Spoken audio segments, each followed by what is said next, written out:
Assalamualaikum warahmatullahi wabarakatuh. Wahai anak-anakku kelas 6 SD, bertemu kembali dengan Setiedi. Kali ini kita akan belajar tentang tema 3 ya. Tokoh dan penemuan, subtema 1, penemu yang mengubah dunia.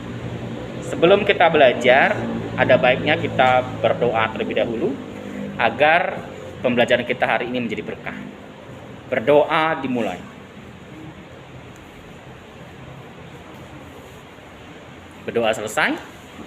Bismillahirrahmanirrahim. Kita akan belajar tema 3, tokoh dan penemuan, dan subtema 1, penemu yang mengubah dunia, pada muatan IPS, IPA, dan bahasa Indonesia.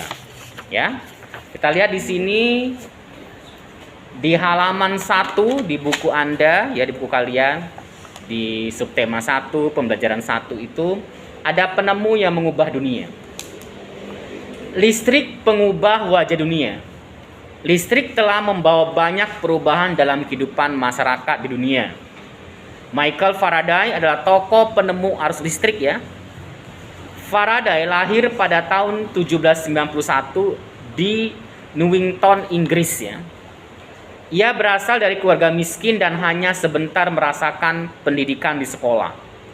Dengan perjuangan keras dan semangat pantang menyerah, ia akhirnya berhasil membuat alat sederhana pertama yang dapat menghasilkan gelombang elektromagnetik. Tahukah kamu bagaimana perjalanan arus listrik hingga sampai ke rumahmu? Ini adalah muatan IPA ya. Arus listrik adalah gelombang elektromagnetik, yaitu gelombang yang dapat merambat meski tidak ada media perantara. Gelombang elektromagnetik terbentuk dari hasil perubahan medan magnet dan medan listrik yang terjadi terus-menerus. Proses tersebut kemudian memicu terjadinya arus yang kemudian kita kenal sebagai arus listrik. Arus listrik dihasilkan oleh generator raksasa pada pusat pembangkit listrik. Arus listrik tersebut disalurkan melalui jaringan listrik tegangan tinggi berupa jaringan kabel pada menara-menara tinggi yang menuju ke gardu-gardu penerima di berbagai daerah. Dari gardu-gardu penerima, arus listrik kemudian disalurkan ke rumah penduduk dan berbagai tempat yang memerlukan.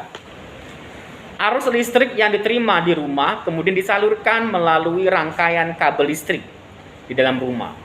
Rangkaian kabel tersebut umumnya berada di atap untuk tempat dudukan lampu atau dinding rumah, untuk sakelar dan colokan listrik tempat menghubungkan beragam peralatan elektronik seperti televisi, kipas angin, dan kulkas.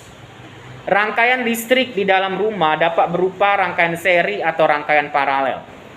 Rangkaian seri dan paralel merupakan jenis-jenis rangkaian yang dipakai untuk menyambungkan dua ataupun lebih komponen listrik sehingga menjadi satu kesatuan utuh.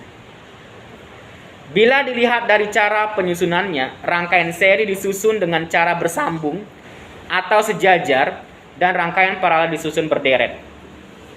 Contoh rangkaian seri dalam kehidupan sehari-hari adalah lampu senter. Rangkaian disusun seri pada lampu senter adalah baterai, karena hanya terdapat satu lampu pada senter.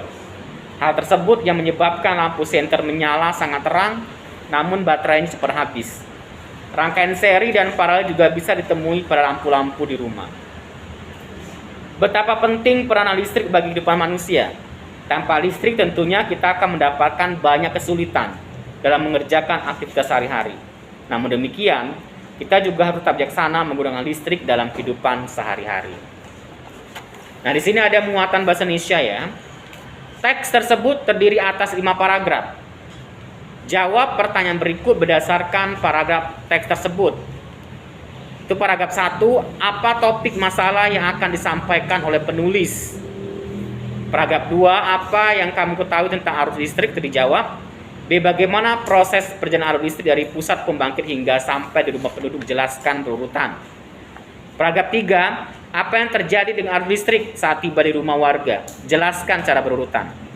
Apa manfaat arus listrik setelah sampai ke setiap rumah warga? Apa perbedaan rangkaian listrik seri dan paralel? Paragraf 4, apa kesimpulan dari teks tersebut? Paragraf 5, adakah pesan yang disampaikan oleh penulis? Jelaskan dengan singkat. Itu kamu kerjakan di buku tulis ya. Nah, kemudian di situ kalian boleh lihat lagi ya di pembelajaran 2 itu di halaman 10. Michael Faraday menemukan generator penghasil arus listrik. Dengan adanya listrik banyak sekali manfaat yang dapat kita peroleh ya, manfaat dari listrik itu. Kemudian di situ kita lihat di dalam muatan di situ di pembelajaran 3 ada James Naismith ya. Halaman 22 itu James Naismith lahir di Kanada 6 November 1861. Ya. Dia adalah penemu olahraga bola basket. Ya, ini dia penemu olahraga bola basket. Boleh kalian baca. Kemudian di situ juga halaman 27 ada yang namanya muatan bahasa Indonesia, ada teks eksplanasi ilmiah. Teks eksplanasi ilmiah adalah teks eksplanasi yang menerangkan suatu proses yang bersifat ilmu pengetahuan alam, seperti gejala alam, terjadinya pelangi, proses arus listrik dan sebagainya. Ya. Teks eksplanasi berfungsi untuk memberikan penjelasan kepada pembaca tentang proses terjadi sesuatu yang disusun menurut prinsip sebab akibat. Teks eksplanasi di atas menyatakan umum, pembukaan, deretan penjelas isi dan penutup kesimpulan ya. Boleh kalian baca di halaman 27. Baik anak-anakku, untuk tema 3 ya, subtema 1, nanti ada pelajaran 4, ada halaman 32 sayang.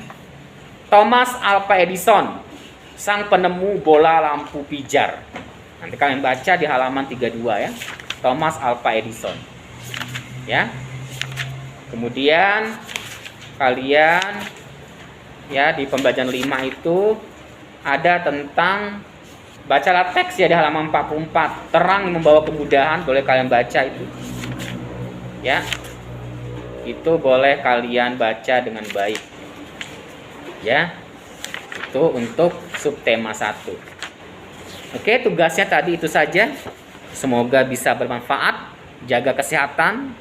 Jangan lupa selalu mengikuti protokol kesehatan, memakai masker selalu, mencuci tangan, menjaga jarak, dan menghindari mobilisasi ya. Semoga kalian selalu menjadi anak yang pandai dan berkah.